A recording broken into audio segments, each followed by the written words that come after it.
کرتا تھا. میں ذہنی مریض ہو گیا تھا. حالات تھے, کیفیات تھی کہ ایک دن سلیم میرے پاس آیا اور یہ مجھے مارچ 1986 میں دبئی لے آیا. دبئی میری زندگی کی اور شاعری کی تاریخ میں اتنا اہم علاقہ ہے جتنا ہم تقریباً امروہہ ہوگا. امروہہ سے میں نے شاعری کی, کراچی میں میری شاعری جاری رہی اور دبئی میں دوبارہ میرا ظہور ہوا. میں اتنا ممنون ہوں آپ سے خدمت میں عرض کرنا چاہتا ہوں کہ میں نے پہلی بار دبئی میں اپنا مجموعہ دیکھا. جو نثری حصہ ہے یعنی انشائیے ہیں بہت سارے, یا جس طرز سے وہ جملہ لکھتے تھے, جو ان کی لائن تھی وہ ایک کمال کی لائن. فلسفہ ہی فلسفہ, فکر ہی فکر, اور اس میں کہیں کہیں زبان اور اس کے لحاظ سے کچھ پتے بازی بھی. تو ہاں وہ بہت اچھی تھی, لیکن یہ کہ وہ جیسے کہانی کہتے ہیں, جیسے وہ ایلیمنٹ ان کے انشائیوں میں یا ان کی نثری تحریر میں اتنا نہیں تھا. وہ نثر کے بہت اچھے آدمی تھے, بڑے بڑے مختلف, اور انہوں نے انشاء کے اداریے, اس کے بعد پھر انہوں نے سسپینس ڈائجسٹ کے لیے جو اداریے بات کو لکھے وہ بے پناہ ہیں. خوشنما, اثر کرنے والی, کھینچ لینے والی, کشش پرکشش, ایسی نثر لکھنے والے لوگ اس وقت بھی نہیں تھے بہت زیادہ کہ جب جان لکھتے تھے. شاعری میں وہ کر دیتے تھے. ایک شعر جو میں بہت لوگوں کو سناتا ہوں وہ یہ ہے کہ کتنی دلکش ہو تم, کتنا دلجو ہوں میں, کیا ستم ہے کہ ہم لوگ مر جائیں گے. وہ جب لکھنے بیٹھتے تھے تو ان کا انہماک تھا.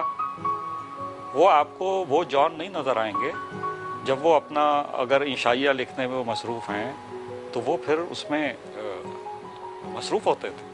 خود ان کا جو دیباچہ ہے شاید کا, وہ اردو ادب کی نثر کا شہپارہ ہے.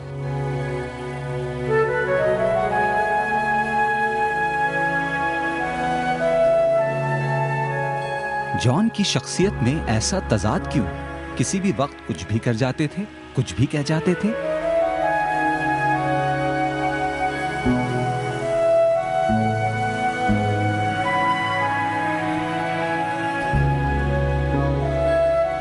جان صاحب نے اپنی شخصیت اور ان کی جو وہ ایک سمجھ لیجیے گا کہ نرگسیت, وہ اپنی جگہ, لیکن وہ اپنے آپ کو رکھتے تھے بالکل ڈاؤن ٹو دی ارتھ اپنے آپ میں, اور ایک دیوانگی بھی ہے ان میں دکھائی دیتی ہے.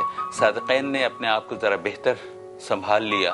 ان سے یہی میں کہتا تھا کہ اگر آپ جان بھائی اپنا خیال بھی اتنا کر لیتے جتنی آپ اپنی شاعری کا کرتے ہو. جان ایلیا بھی اپنے اس شخصیت کے عذاب اور انگاروں پہ چل کر انہوں نے ہمیں اپنی شاعری کی بے گناہی یا شاعری کی گواہی دی. مگر ظاہر ہے کہ شاعری انہیں زیادہ عزیز تھی. شادی کی زاہدہ حنا سے, الگ ہوئے زاہدہ حنا سے, آخر کیوں؟ جان صاحب ایک بے قرار, ایک مضطرب شخص تھے, اور وہ شادی کے لیے موزوں آدمی نہیں تھے. اختلافات تھے, وہ اختلافات بڑھ گئے اور بڑھ کے وہ علیحدگی کی صورت اختیار کر گئے.